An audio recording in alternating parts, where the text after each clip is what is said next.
रायगढ़ जिले में पिछले 12 साल से JSW कंपनी जो MIDC एक्ट के तहत चल रहा है, उस इंडस्ट्रियल कंपनी से निकलने वाली सारी रासायनिक चीजें किसानों की खेती में जा रहे हैं, जिस वजह से उनकी फसलों को हानि पहुंच रही है। खेती में खारा पानी जाने के कारण वह फसल भी नहीं उगा पा रहे, जिससे उनकी रोजमर्रा की जिंदगी में बहुत फर्क पड़ रहा है। और किसानों का आक्रोश यह भी है कि उनकी फसलों में हानि के कारण उनके घर परिवार नहीं चल पा रहे। तो आइए सुनिए खुद किसानों की ज़बानी। हम रायगढ़ जिले के पेन तहसील के किसान यहाँ इस संयुक्त शेतकरी कामगार पंचायत में शामिल हुए। हमारा जो मुख्य मांग है कि जिस इलाके के हम रहने वाले हैं वो इलाका काफ़ी सुजलाम सुफलाम था, लेकिन अंतर्राष्ट्रीय कंपनी JSW जो है उन्होंने काफ़ी प्रदूषण करके इस इलाके को बर्बाद किया है।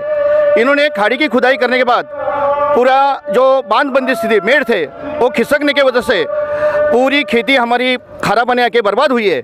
यहाँ के खेती में चावल की उन्नत खेती होती है, इसके बावजूद नेचुरली जो फिश होता है उसके ऊपर किसानों का काफ़ी अच्छा परिवार चलता था, लेकिन इस कंपनी की पूरी मेटालिक डस्ट और नैनोस्टिक कार्बन फैलने की वजह से, इस पर कोई प्रतिबंध ना होने की वजह से पूरी खेती, पूरे बागवान सब हमारे बर्बाद हो रहे। और हम बार बार मांग कर चुके हैं। 2003 में इसी कंपनी ने गवर्नमेंट के पास MIDC द्वारा ज़मीन की मांग की थी उनके एक्सटेंशन के लिए, लेकिन इस औद्योगिकरण को, इसके विस्तार के लिए हमारे पूरे किसानों ने विरोध किया है।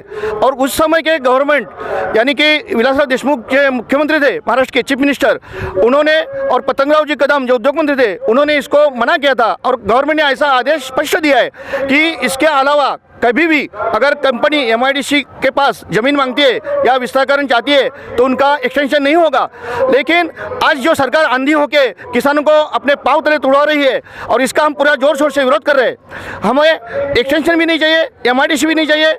हमें हमारी खेती पूरे चौपीस करके हमें उसमें फसल उगानी है, हमें हमारे परिवार को बचाना है। हमारा जो हमेशा का जो जोर धंधा है जिस पर हमारी ओरलोपर्जित जो ज़िंदगी चलती है वो ज़िंदगी बरकरार रखनी है। और इसके लिए हम लोग इस गवर्नमेंट के इस काले कानून का जोर शोर से विरोध कर रहे हैं। ये जो विरोध प्रदर्शन चालू है तो इस पर क्या सरकार द्वारा कोई कार्रवाई चालू है? सरकार अभी आंधी हो चुकी है। कई बार सरकार को हमने प्रूव किया है कि देखो कितनी ज़बरदस्त मेटालिक डस्ट इस गांव में फैल रही है, उसके वजह से कैंसर, TB, अस्थमा के जैसे बीमारियां फैल रही है।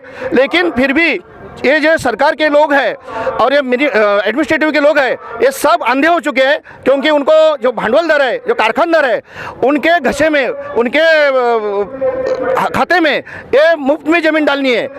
ये भी नहीं सोच रहे कि ये कोस्टल एरिया है, यहाँ बंदरगाह है, यहाँ रेल मार्ग सब उन्नत है, लेकिन इस ज़मीन की कीमत जो है वो पुराने घसीटे कानून रेडी रेकनर उसकी तरह ये करते हैं। और उससे जो है हमारी पूरी पीढ़ियाँ दर पीढ़ियाँ बर्बाद होती है।